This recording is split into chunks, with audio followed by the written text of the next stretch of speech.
Bé, bona vesprada.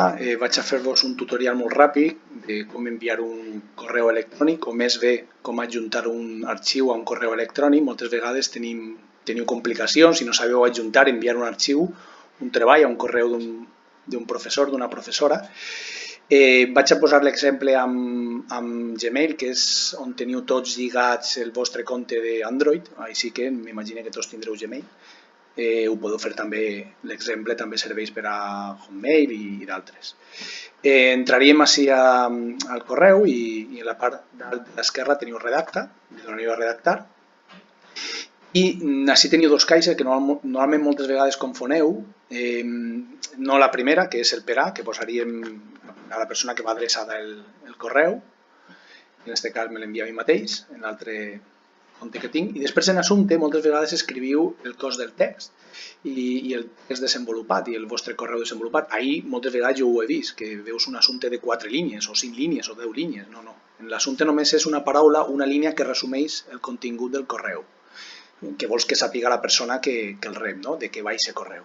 Així posaríem article, jo vaig adjuntar un article, i després baix en el cos, en aquesta caixa més gran, jo tinc així unes adreces, que són les que sempre tinc adjuntes en tots els meus correus, però bé, vosaltres ho tindreu en blanc.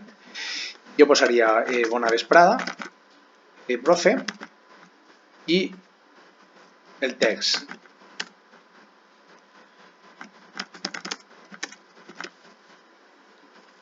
Res, tindríem. Ara vindria la part d'adjuntar, seria així baix, en el posar adjuntar fitxers, li donaríem el clic i naveguem per el nostre ordinador on tindríem l'arxiu que volem adjuntar. Jo el tinc així, a l'escriptori, es diu els que aprofiten la vinentesa, clicaria, l'obriria i veieu com va carregant i quan està en gris no està carregat, fixeu-vos que ara ha canviat al blau, quan està en blau és que ja està adjuntat, evidentment com més petit siga l'arxiu més ràpid carregarà, i quan estiga en blau és que ja el podem enviar. Quan estiga en gris és que està el procés de càrrega, no? Quan estiga en gris i al costat la barra blava. Res, ja el tindríem, ara només li donaríem a enviar i la persona el rebria sense cap problema.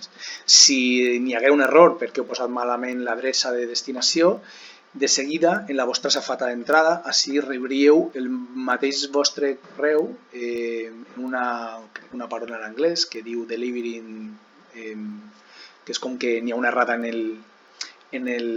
l'enviament, però això és immediat, si no apareix res, i aquí baix posa ja s'ha enviat el missatge, que el vostre missatge està enviat. I res més, ha sigut ràpid i espero que hagi servit d'ajuda per a tots vosaltres i totes vosaltres. Fins un altre videotutorial.